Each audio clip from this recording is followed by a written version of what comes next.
Um, Hi, I'm Loretta Graceffo. I'm a senior at St. Peter's University, studying communication.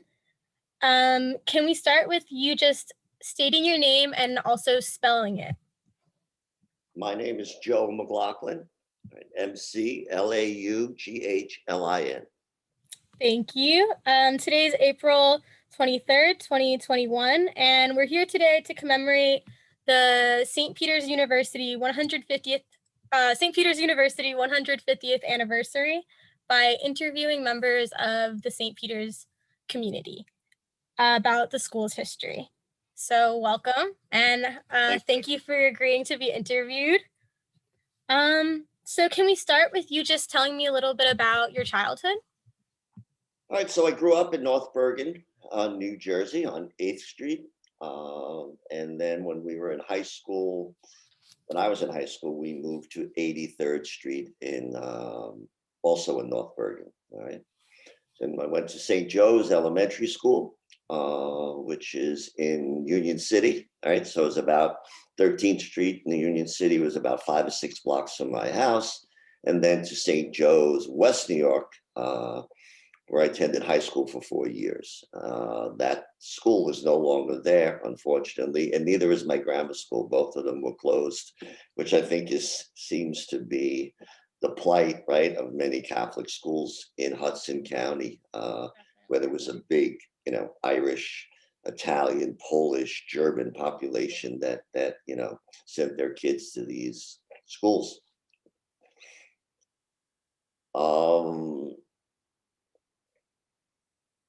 What else do you want to know about my childhood other Well, than? when were you born?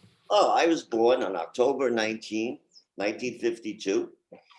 Right. So I grew up right in the early 50s were my formative years, but then I grew up kind of in the 60s. I mean, I graduated from elementary school in 66.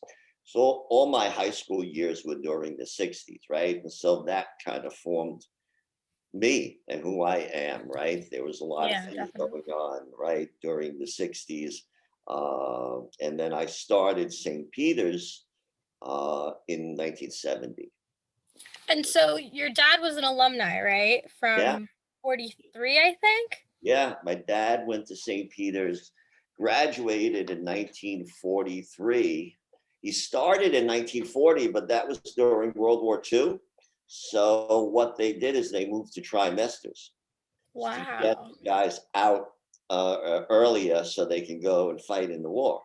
And so Wow. if you look at my dad's senior photograph, right, from when he graduated, because I remember talking to him about it one day, if just about everybody in that photograph, um, over 90% of the people who graduated went on to Europe or to the Pacific to fight in World War II. So, there was no grad school, all that with, no job. You just graduated and you went to World War II. I mean, Wow. that's the way it was. And then after World War II, he came back and then he went to Fordham Law School, but he dropped out. And I think once you go to war and then you go back to school, Yeah. Doesn't it seem didn't as like work out for him, urgent right? anymore, probably. Yeah, yeah. But it's So, interesting. He went to St. Peter's. He went to St. Peter's Prep too, right? mhm. And so he got a scholarship to Holy Cross University, and he was the only child.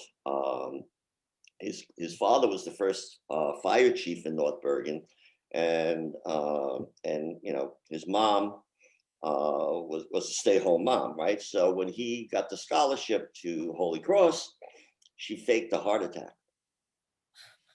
Wow. Yeah. So he came home and then wound up enrolling in St. Peter's and stayed there 4 years. And so it's kind of like all of these weird things, right? Like, I probably wouldn't have gone to St. Peter's. If my dad, I could have gone to Holy Cross. Who knows, right? Yeah. Right? Isn't it spooky? And That's a crazy story. Yeah, like, and I always asked him, I said, "Dad, like, how'd you let yourself get manipulated like that?" And he said, "Well, once I was home, like, I knew it was just going to continue. So I went to St. Peter's, and once I was there, I really enjoyed it. And, it was still a Jesuit education. And Hmm. he stayed home, and his mom lived long enough to where I met her, right? So she lived a long life after that fake heart attack. A nice recovery. So, at that time, was St. Peter's only a commuter school? Yeah, yeah, yeah. And do you remember anything else that your father told you about, like, what it was like during that era for him? No, no, the only thing I remember, right, is I went to a Christian Brothers High School, St. Joe's, right, which was the Christian Brothers de La Salle, the same Christian Brothers that teach in Hudson Catholic, right? And so I'd come home, in high school with all these, new ideas, and this was also the '60s. It was a very liberal, and my dad was a very Irish Catholic conservative guy, right? Yeah. And we'd sit around dinner, right? And it was interesting because every evening at 6 o'clock, my brother and I, we had to put on a shirt that had a collar, right? Couldn't wear a t-shirt. It had to have a collar. Sit down and eat. And part of the eating was we would discuss what we learned in school that day, right?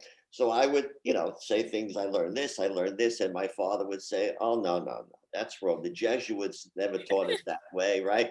We started talking about St. Peter's Prep, St. Peter's College, the professors he had there. And so we just argued, like dinner became just one big intellectual discussion more than an argument. Um, but it was a lot of fun, right? I mean, I look back at it. At the time, it was a bit, tedious, but looking back at it, I realized, I mean, how much fun we all had. Yeah, my mom was kind of a little bit left out because she didn't have, the experience of being in the Jesuit university. She went to St. Al's Academy, which is interesting, right down the block, which is, I believe, closed too. And my brother's 2 years behind me, so he was always in part of the conversation, even though, it was 2 years, just so if I was a senior, he was a sophomore, whatever the case may be. But I think he was just fascinated with the whole concept of you know of academic excellence and questioning things, and and my dad was, like a man for others. And we never talked about that stuff because that was kind of before the Jesuits started branding themselves with these Yeah. sayings, right? So, but you got it, right? Mhm. He got it, I got it, we all got it. And in fact, my dad we lived on 8th Street in North Bergen, right? As I said. And at that time, I mean, that was a real working class neighborhood, right? I think there were over 100 kids on one block, right? And they were big families. And my dad was the only person that graduated from college on that block, right?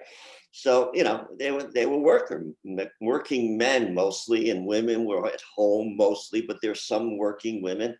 And so my dad was like the go-to person. When someone had a problem, but the doorbell would ring, and it'd be some guy who lived up the block goes, "Joe, can I talk to you?" And my dad would go out on the porch, and talk, because people looked up to him as, a little bit, even though he never lost his working class roots. He never did. That's why we lived on 8th Street, right? And then we moved to 83rd Street, right? Which was pretty much just a little bit different, working class. And because but he enjoyed being in that environment, and the people loved him on the block. And so it was a great childhood. Looking back, I mean, we didn't have much, but we had this great intellectual motivation.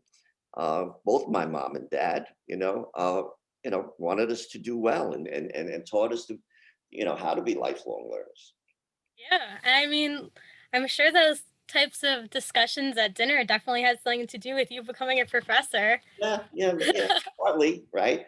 And and then my dad, he wanted to be a teacher, but back then teachers made like $3,000, $4,000 a year, and so he couldn't, right? And he couldn't raise a family on it, and so he became a salesman, and unfortunately, he was never fit to be a salesman, and he had a stroke when he was 49 years old, and then he died when he was 57, which is a real tragedy because it, other than he had my mom and me and my brother, you know, I don't think he lived a life that he felt was fulfilled, right? Because he was a salesman, and he wanted to be a teacher. So he would teach, CCD classes on the weekend, right? So yeah, I think part of the reason why I wanted to be a teacher too is because I didn't want to repeat that history, and be miserable. Because he was a depressed man at the end of his life, and that's probably why he had a stroke so early, right?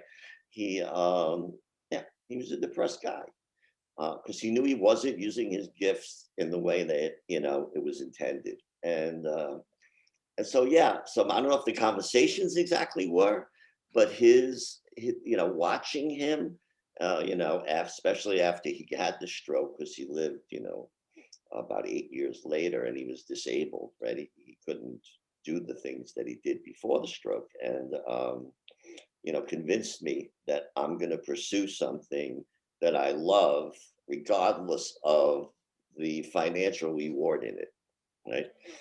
And because he made the sacrifice for us and then wound up sacrificing himself in a way. Yeah. It's amazing that he still, even though he couldn't do what he loved as like a career, found a way to work it into your life or even just the people in the neighborhood. Yeah, He sounds yeah, like a really special person. yeah. And it was a great thrill.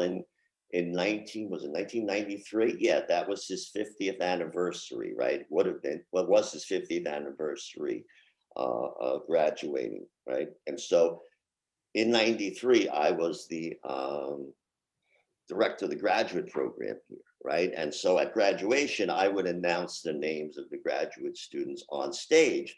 And I got up and I looked out, uh, and all of my father's classmates were standing, like in the front. They now they're on stage, but back then there were so many of them that they were in the audience down in the gardens, where we go, the Garden State Arts Center is what I call it. But um, and they were right there, right? And I was looking at them, and I was saying, and I just had that thought for a second that God, my dad must be so proud that here I am addressing his classmates, right, on stage at graduation, in front of thousands of people, and yeah, it was just a great thrill. And it was really hard for me not even to like tear up because it was so emotional, and yeah, Same. yeah, that's one of those great moments where I still felt such a strong connection with him, even though he was dead already 13 years. Um, yeah, It's so something I'll never amazing forget. that you were able to carry on that legacy. Yeah, That's really powerful. yeah.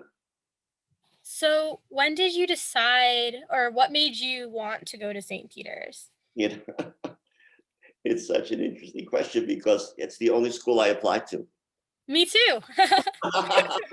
and and it was, my dad loved it. I didn't go to prep because my dad went to prep, right? So, because I think it's from 66 to 70, when I went to high schools, I was a little bit more radical about things, right? So I said, I'm not going to go to the same high school as you did, right? I need to forge my own person, my own legacy, right? So I went to St. Joe's. But then when the time to came, when it, it was time to go to college, you know, I was a little bit more mellow. 4 years of the 60s kind of mellowed me out a little. And I said, this is a great opportunity for me right here, St. Peter's. And back then we didn't have what you have today, where people apply to 10 college, Yeah. their number one schools, their backup schools, their, their wish schools, and they have, SAT review classes. And, it was so simple back then. I got the application, filled it out. They gave me some kind of scholarship, and I went. And back then, like you said, it was a commuter school. So, part of the deal of me going to St. Peter's is I got a car. Nice. Yeah, a Nissan, right? What, 1200? Because my mom, which is another interesting story. My mom, when I was in eighth grade, uh, went back to work, right? She was a house mother, right? And then when I was in the eighth grade, because her and my dad realized that she has, they have two sons, and they're going to be going to college, blah blah blah, and they're going to need the money.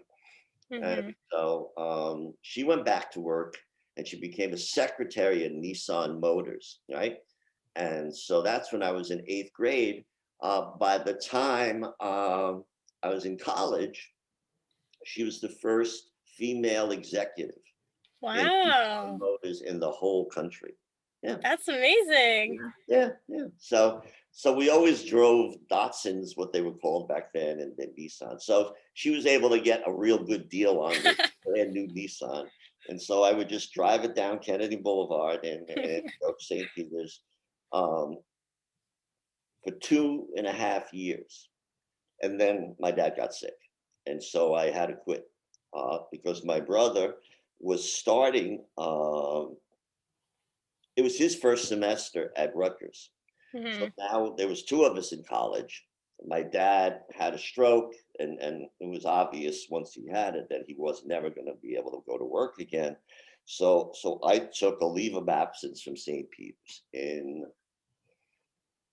I guess that was at the end of the fall semester 1972, right? So that my brother can continue his studies because it was his first year. And I worked in, well, I partly took, stay with my dad, but then I got a job working in Duratest Lighting, which is a light bulb factory in North Bergen. It was the most horrible job that anyone could have, but Yeah, it sounds terrible. I was testing light bulbs, 8 hours a day. But I mean, Uh, it was, I needed to do it, and it was important to do, right? So just to bring a little income into the family. But then, he got out of the hospital, he came home. And so I decided to go back to school in September of 73. And since my brother was at Rutgers, I just went down to Rutgers with him, and because we can live together. We got an apartment together, and it was like, I think it was $400 a semester, the tuition at Rutgers back then, right? Yeah, crazy, right? it's So insane. I went down there, and I majored in urban studies and then landscape architecture, and stayed there for 2 years. And then I guess like my Jesuit education, or my dad, or even a couple of the teachers that I had at St. Peter's before I left, right? Who were great role models for me. There was like, Dr. Hardy, Dr. Caulfield, Dr. Flaherty, Dr. Jacobson, Professor Jacobson. These were all people who were great examples of like my dad, of being a man for others, right? Without saying it, without the slogan, Yeah. you just got it, right? So I was down in New Brunswick, and I was doing this landscape architecture stuff, and I'm designing, environments and shopping centers and industrial parks and all kinds of things. And it was kind of interesting, but there was, so what was missing was, that ability to serve other people. So I started volunteering in a elementary school in New Brunswick, and realized that this now what I'm doing, I'm wasting my time at Rutgers. I need to be in a classroom. This is what I was born to do. And I realized it almost immediately, right? So I had um, I called Dr. Hardy. Now, Dr. Hardy started St. Peter's the year I left. So I was in his first class that he taught at St. Peter's in fall 1972. And, you know, I it was his first class. He was enthusiastic about being at the college. He was an alum. And I got into some kind of relationship with the guy, but as I dropped out at the end of the semester. So it wasn't like I knew the guy for 2 or 3 years. I knew him for like 15 weeks, but I just knew he was an open and a generous man. So I called him up from New Brunswick, right? Because Rutgers didn't have an undergraduate education program at that time. It was only graduate. So I couldn't like just switch into it. And I said, I was in your class last semester, well, 2 years ago, your first semester, I'm down here. He goes, oh yeah, I remember you. You went to Rutgers, blah, blah, blah. He goes, what are you doing tomorrow? I said, nothing really. I don't have any classes tomorrow. He goes, good, drive up here and we'll figure out, what basically we'll figure out the rest of your life, right? So so Wow. I'm at 2.5 years at St. Peter's. Now I'm 2 years at Rutgers, and I meet Dr. Hardy, and I already had about 130 credits, right? But they never fit anywhere, right? So we sat down and we realized that I could probably graduate. I think it was 3 semesters. I still had to do student teaching and all those, internships before. And he set up a plan for me. And so I transferred back to St. Peter's. I took classes day and evening. I think one semester I took 30 credits. Like I think Doc Caulfield signed off on it back then because they knew, like when I graduated, I was in college or out of college for 7 years, right? I started in 1970 and I graduated in 77, right? So, they knew that I needed to get out, right? And so, yeah, so Dr. Hardy was this incredible influence on me, and he really helped me get my degree at St. Peter's. And then, interestingly enough, in 1986, I got hired by St. Peter's, right, to be the director of the reading program. And I shared an office with Dr. Hardy, right? Wow. Yeah, right. That's So, amazing. yeah, yeah. And so Dr. Caulfield, who hired me, right, to work at St. Peter's, was my professor in the graduate school, right? Because I went after I graduated, I taught a few years, and then I got my graduate degree at St. Peter's. And the first professor I had was Dr. Caulfield. And again, I was in his class, and we kind of, again, for some reason hit it off. He liked me. I respected him immensely. And he asked me one day, and this was in 1985, he used to teach classes on Saturday morning to adults who wanted to learn how to read, right? And I had gotten my graduate degree in reading specialist. And he was just tired of driving from Hackensack to St. Peter's every Saturday morning. So he said, will you take my class over? And I said, sure. When does it start? He said, tomorrow. It was a Friday. I never believed he called me on a Friday. He made the class up on a Saturday. So I said, sure, right? And so what happened is I started teaching Doc Warfield's class, right?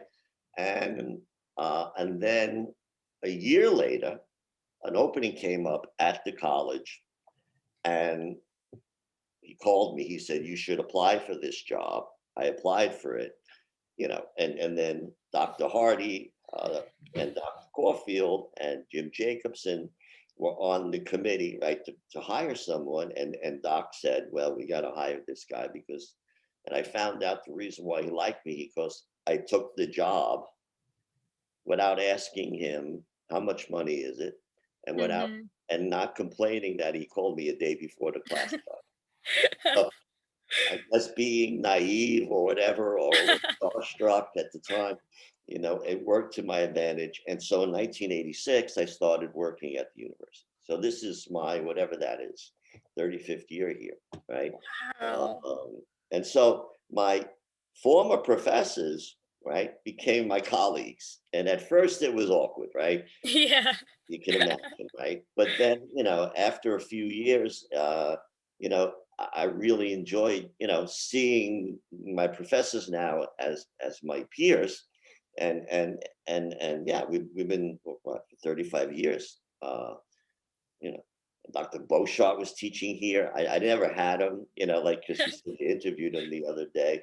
There were a lot of, I think Bill Lohr was teaching here when I was here.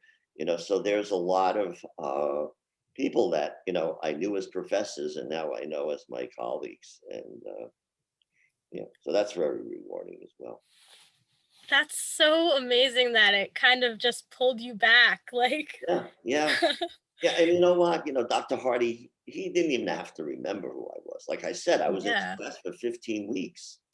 And not only he remembered me, he knew that my dad got sick, and he knew. I guess somebody must have told him, right? Because at that time I had already switched.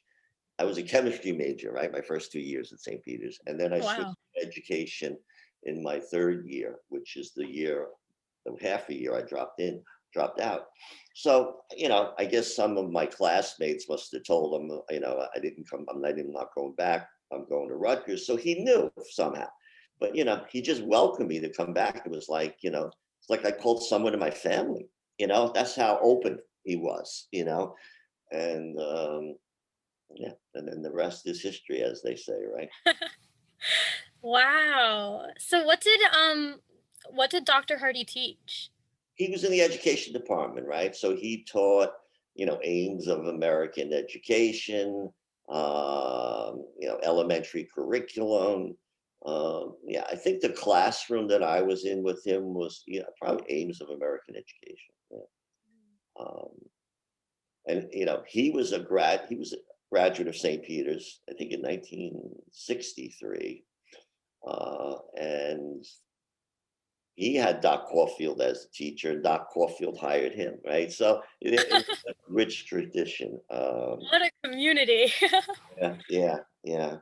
And but now I'm in, sociology and urban studies and anthropology, with the great faculty there, Dr. Surrey, you know Dr. Surrey, right? Yeah, of course. Talking about a man for others, that's a man for others, right? I mean, he's an amazing guy, and so interestingly enough, most of what I've learned about like the Jesuit education, I've learned as a faculty member, probably more profoundly than I did even as a student. Only because I'm here longer. I mean, 35 years, right? Imagine if you don't learn anything in 35 years. um, like and like the magis and finding God and all things, all that came to me later in life. Yeah, I didn't get that in when I was an undergraduate. hmm But I got the thing is that we live to serve others, and I think that is what I learned in my undergraduate years, and then as a faculty member, I've just learned to question things and myself, motivations, what's happening in the world, and so it's a more spiritual level too that once I came back and was able, I had the, well, first of all, I was more mature. I was ready, I think, to do, more kind of contemplation or look inward and try to find my place in the university. So what would you say, um, like as a student and as a teacher, has been the impact of being in a Jesuit environment, like for pretty much your whole life? Yeah, well, yeah. And I mean, I think I touched upon it already a little bit, right? Just that whole idea that, you know, that that you use your gifts, whatever they are, right? in the service of others, right? Not for necessarily any personal gain, um, but to advance others' lives. I mean, how many teachers, students I've taught at St. Peter's, but yeah, that's what I learned is that someone asked me how many books have you published, and not too many, but if I look at my students as my books, I've published thousands of I love that. and in a way I feel that way too, right? Yeah. I mean, especially obviously the ones that are in your major, and as I said, I started in the education department, then I went to graduate ed, then I went to sociology. um, but when I was the director of the graduate program, yeah, I mean, people came into my office and their lives were changed, right? Because they were changing careers and becoming teachers later in life, right? Some of them, Yeah. you know I had a doctor from Lenox Hill Hospital come over or call me, and said he was a doctor from Lenox Hill Hospital and he wanted to become a science teacher. And New Jersey wouldn't let him teach because he didn't have a teaching degree, right? Um, he was one of the head of pediatric medicine at Lenox Hill Hospital in New York City. So I thought it was a joke at first, right? I thought some guy was pulling my line, right? So I said, okay. I said, well, all right, come in. We'll set it up, a meeting. And he came in, and he was a doctor, and yeah, so he got certified to teach science, and he gave up his job he was head of pediatrics or something in Lenox Hill, and became a science teacher. And I knew he was because when my son had his appendix removed when he was 2 years old, and I went to visit him, and this guy who was still working at Lenox Hill at the time because he was a student was sitting next to him in the bed, waiting with him for me to show up, for me and my wife to show up. Wow.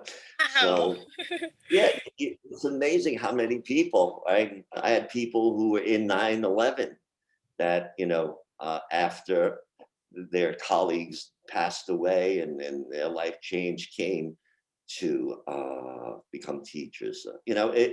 Lawyers, all walks of life. People who just didn't feel fulfilled, and they wanted, right.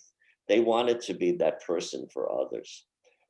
So that's one thing, obviously, that I learned, and just the love of the pursuit of knowledge, right? You're in an environment where everybody is reading something different, and you're sharing your ideas and you're debating, and so if you can't help, right, but just be nourished in an environment like that.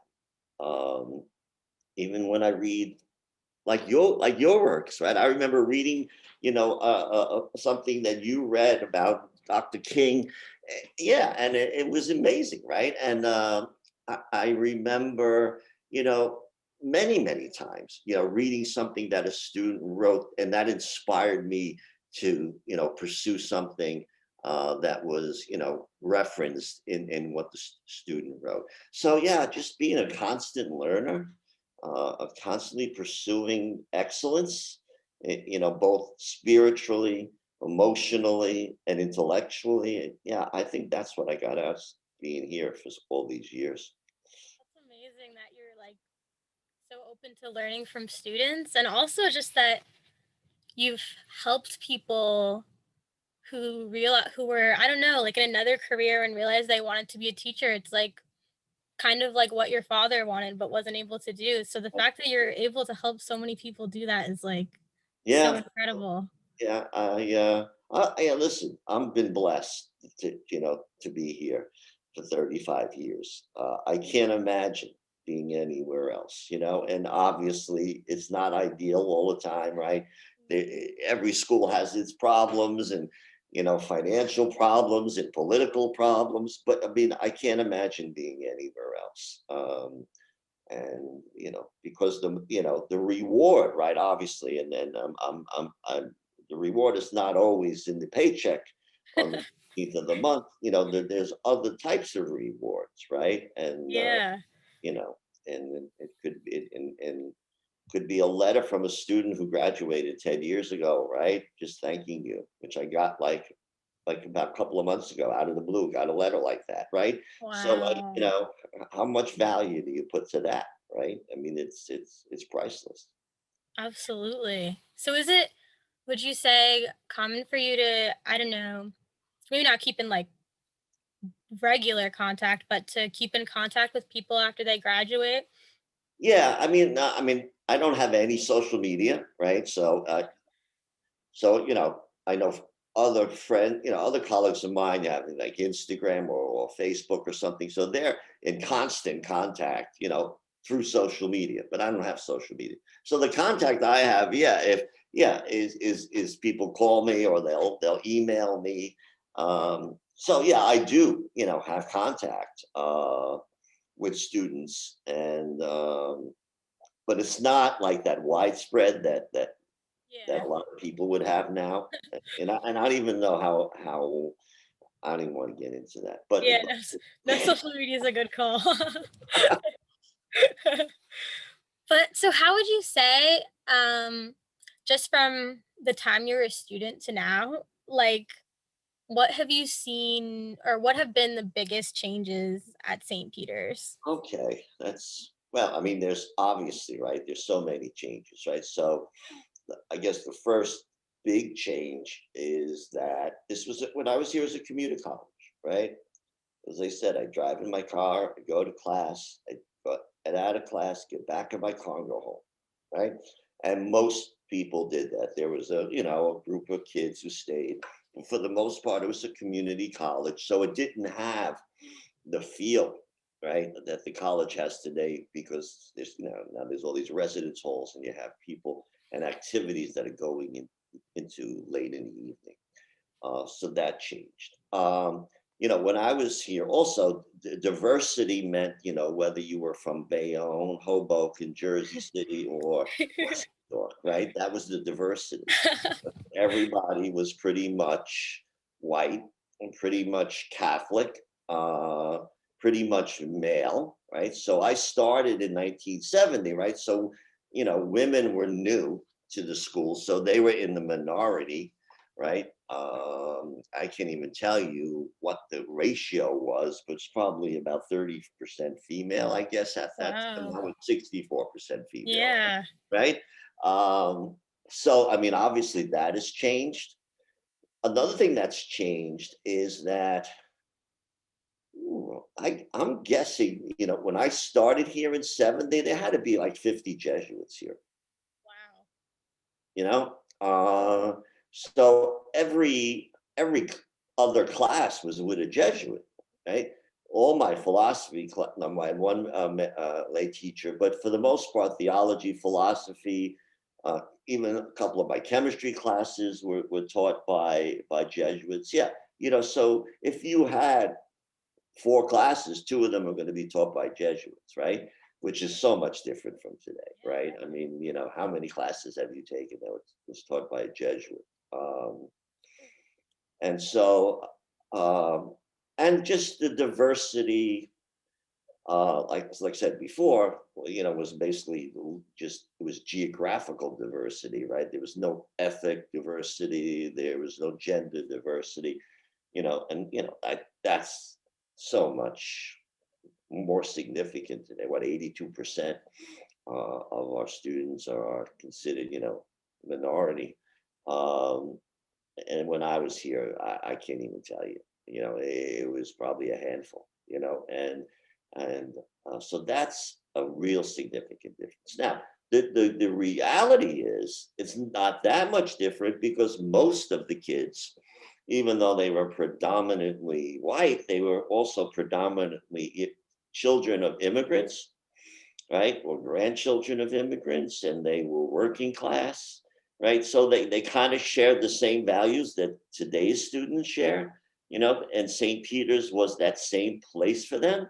It was a place, right, where they come in a little rough around the edges, Yeah. right? And then they graduate a little bit more polished and ready, to enter the world. Mm-hmm. Someone once told me, forget, I think he was the president of Loyola, Maryland, and he come here back in the 90s to be a consultant. And he said that St. Peter's changes sows' ears into silk purses, right? And that's what we go. We take people out of high school, Benny, whose parents, right, first generation college students whose parents didn't go to college, and through, I think, through our core personalis, and so I think every student really does get that individual care, and through the hard work of the faculty, and the rigorous curriculum, these students that in 4 years leave ready to enter the workforce, and not only to enter the workforce, but to enter the workforce with the understanding that their job is to serve the community, right, not to rape the community, right. So many of our people go on, right. I mean, many of them go on and become very affluent, but they also are very conscious of the fact that they have to use that, right, to help others, right.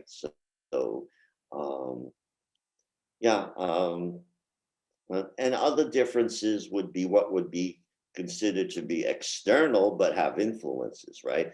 So when I was here, the Vietnam War was a big issue, right. Yeah. And everyone was protesting the war. I obviously was protesting the war at the time. I remember my father had to drag me when I was 18 to the draft office. I remember him dragging me in the car and driving me because I didn't want to get my draft card, right? Yeah, I But wouldn't. Dad was a veteran of World War II. Yeah, I I mean, could see why it would mean and a lot to he him. knew it was an unjust war, right? But he said you Mhm. can't break the law. You have to get your draft card. So I did it, right?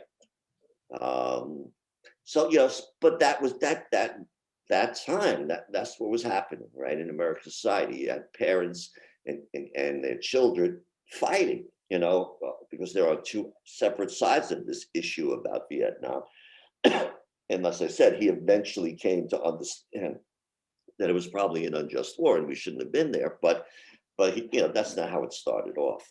So and then there was other things, obviously, which would be secondary and tertiary to environmental issues, right? The first Earth Day, right, Oh wow, started, yeah. right, 51 years ago when I was a senior in high school, right. So that became a big thing because our generation, right, was very conscious that if we don't become stewards of this earth, that we're going to quickly destroy it, which we did, right, pretty much, right.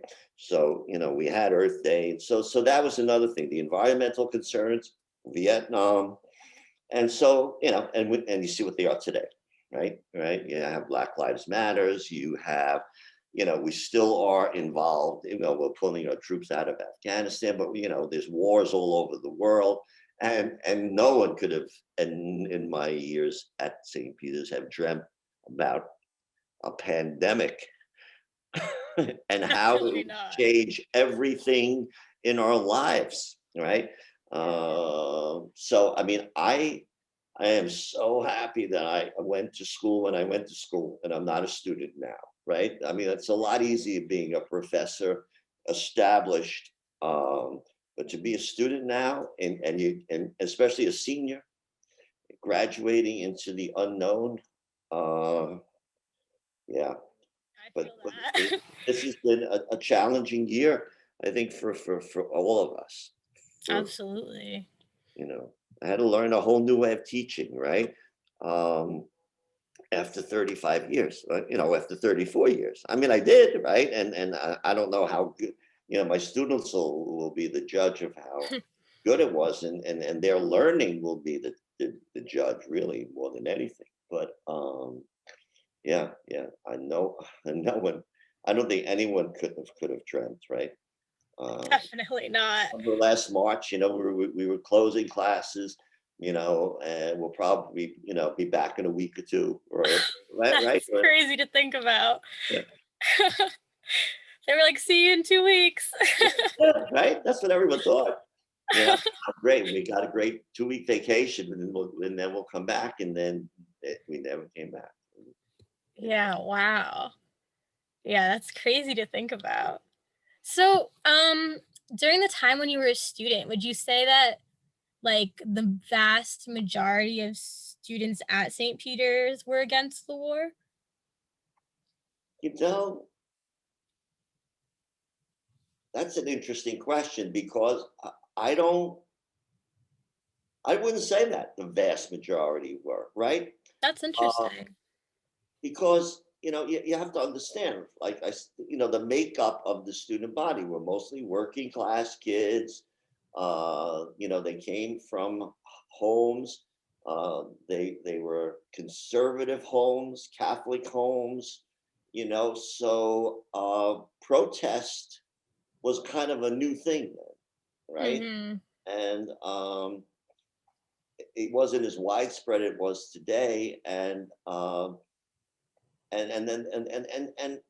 a lot of the students were provincial too, right? They didn't have like a big world view like kids have today, because the world was smaller then, because you Yeah. didn't have access to media, to Google, to the internet, where you can see what's going on, right, all over the world.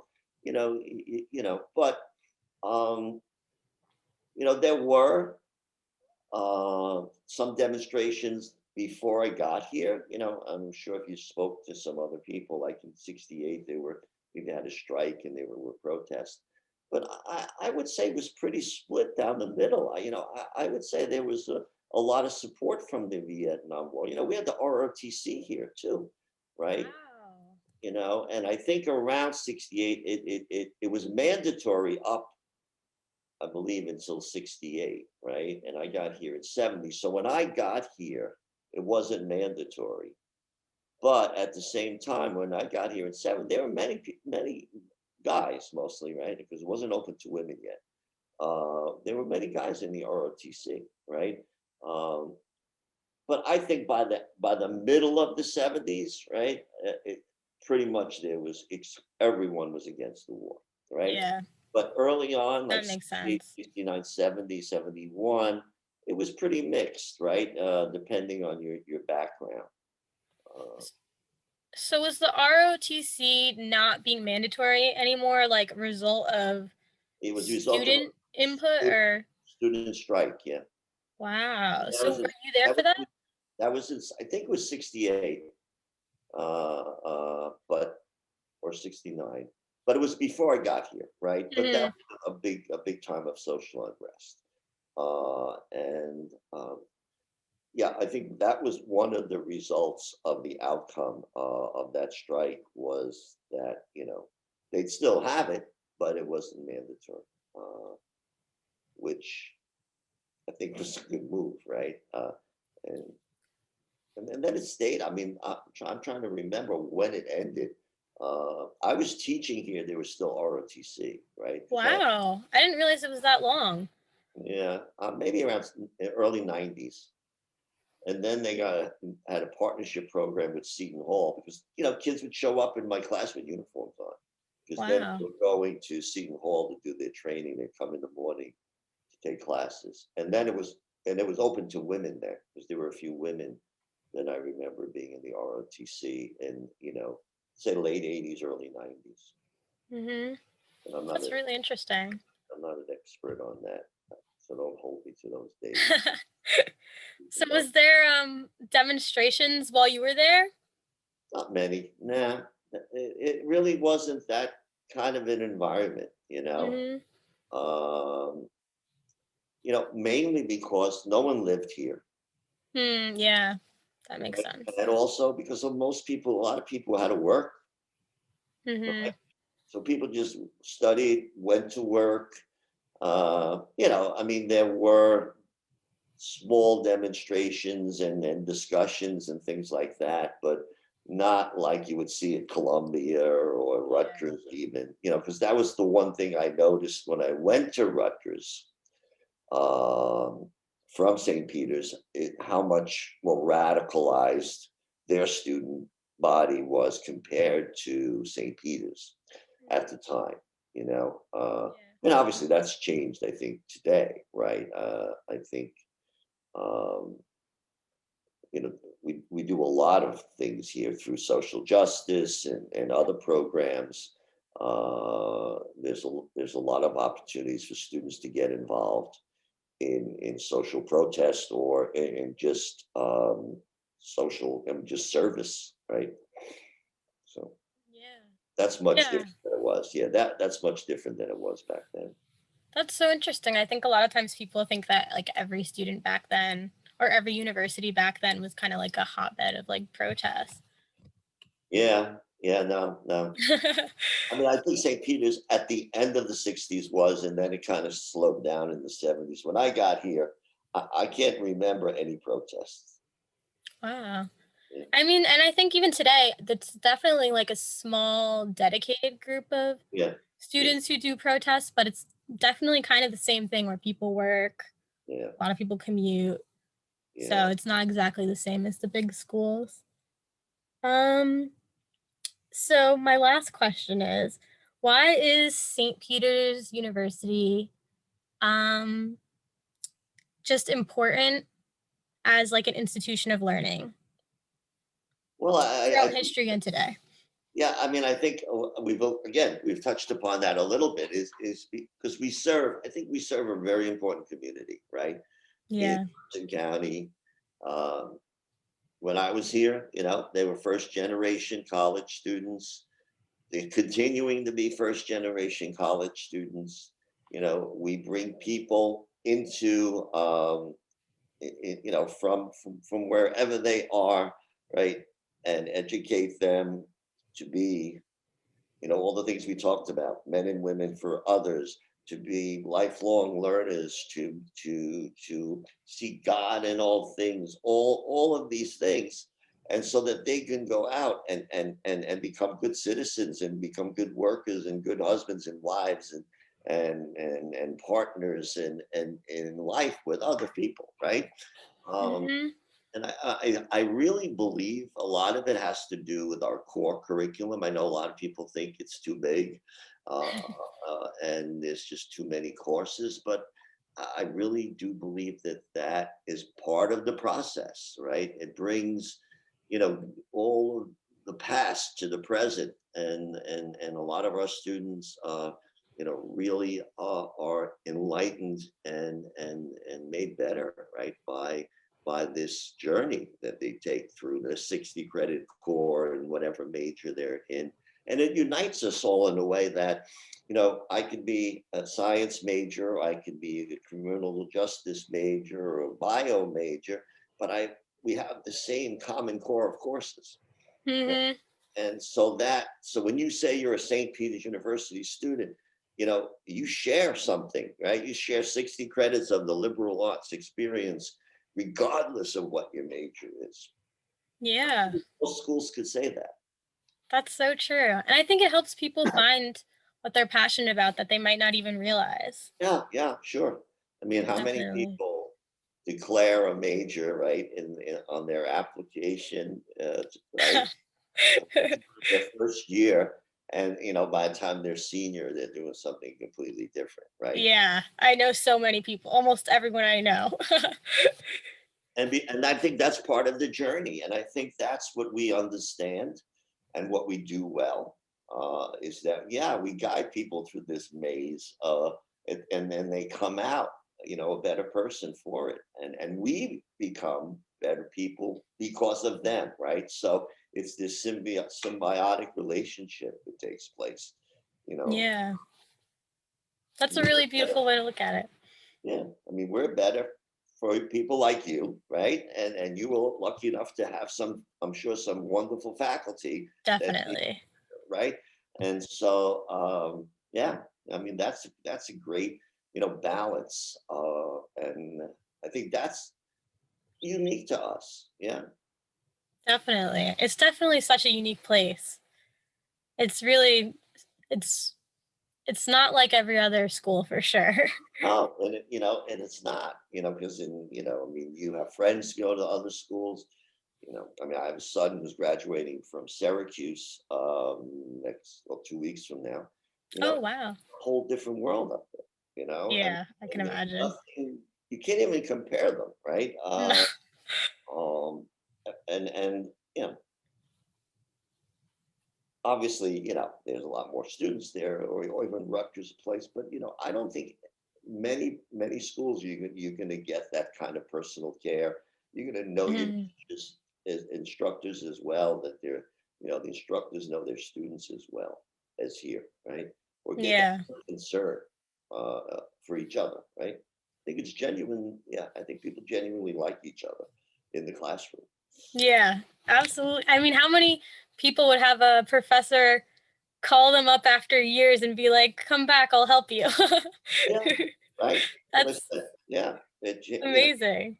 he could have easily said, yeah, oh yeah, Joe McLaughlin, yeah, yeah, yeah, I remember you. Yeah, good luck. Yeah, that's so true. Right? So those are all my questions, but is there anything I didn't ask about that you think's important to include? I can't think of anything. I think we've exhausted the topic. Uh, I enjoyed it. I had a great Me time talking too. to you. I always have a great time seeing you. Right back at you. And are you graduating in May?